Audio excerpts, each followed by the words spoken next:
Product not yet rated.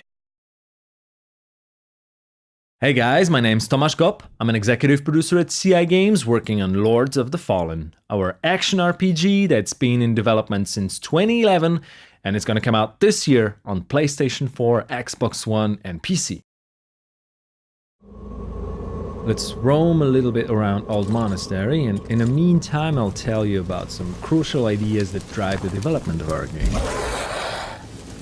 First few combat encounters you will see here focus around faster and agile opponents, so I'll try to use lighter gear and maneuver right. For example, trying to get the perfect positioning and perfect timing for an effective critical strike. It requires a little bit of practice, but is well worth the effort.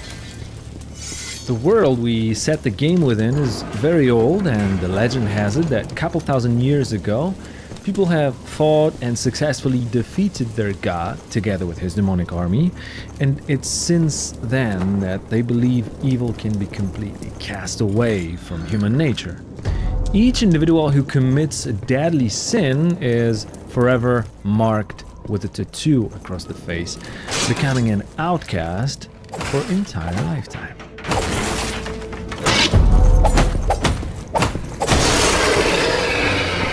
Anybody here? Harkin, our hero, has a very dark past behind him, and because of that, when the demons, or the Roger as we call them, started to reappear, he is assigned to face the threat. It's almost as if people believe that they can fight evil with evil. Oh, and by the way, it's worth mentioning that we really put a lot of work into highlighting the feeling of intense duel within each single one-on-one encounter that you will come across. Here, this next enemy normally would not be much of a hassle because he's mainly attacking from a distance, but surprise, surprise, there's a second one. So we gotten ourselves into more or less a 1 versus 2 situation. If I want to be extra efficient in situations like this, I always try to pull off a special dual-wielding combo with the daggers. It requires the timing, but the DPS is definitely worth the try.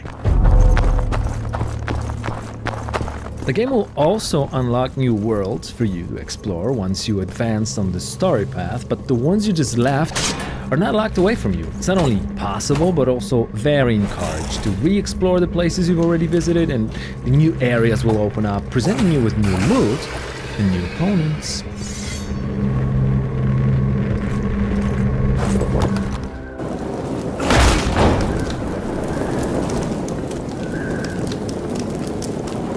All quiet here too, old man.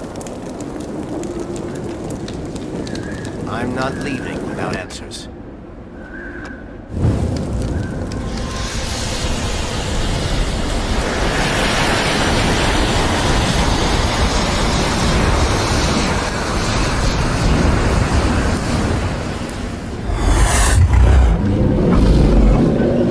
This one here is a different type of opponent. He's bigger, stronger, more aggressive, but also he's not defending himself, so we'll try a different type of timing with this guy, using a heavier gear. Since we're not a slasher, certain things will not work, like mashing the button, for example. Blocking, well, that probably won't get you far in the long run. So let's set the pace right here. I'll get in, wait for a time to deal slower and stronger strike, then get out, rinse and repeat. It's quite useful with heavy weapons like this hammer, and you can even charge the attacks. Another one bites the dust.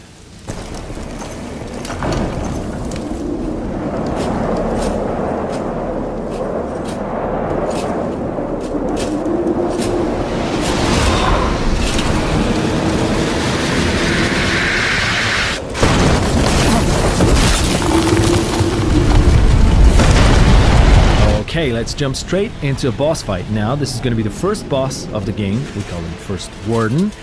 And we wanted him to resemble an honorable knight, fighting and obeying his demonic codex. Gameplay-wise, our goal was to mix action with RPG in a way where all elements, including story, world, and characters, revolve around the user experience. In our case, that means combat and character development.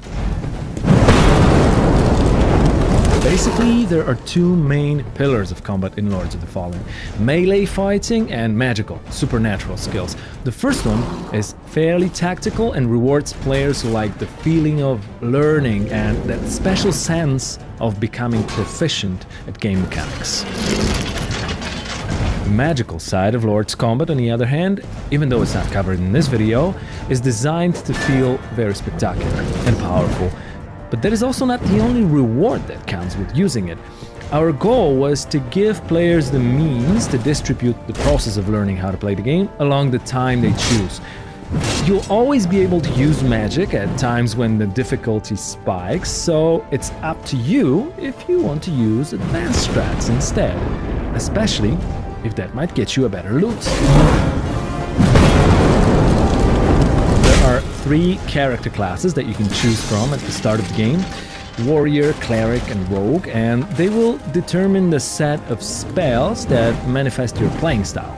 Apart from that, the statistics of a character, the gear that you want to use, can be freely mixed regardless of its suggested class association.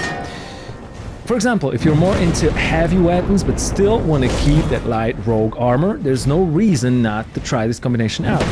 Or defensive play with a shield or an offensive dual weapon approach, they both can be mastered and become lethal with enough skill and persistence.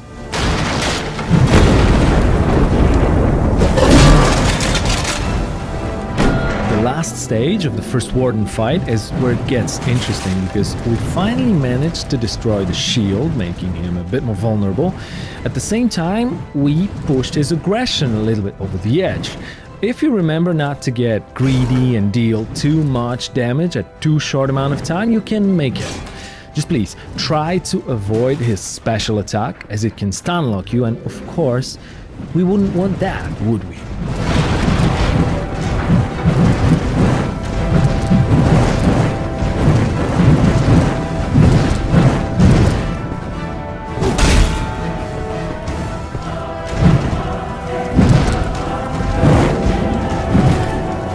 Thanks a lot, guys. That's the first gameplay from Lords of the Fallen, and of course, there's way more to come, so keep your eyes on our website and fun page.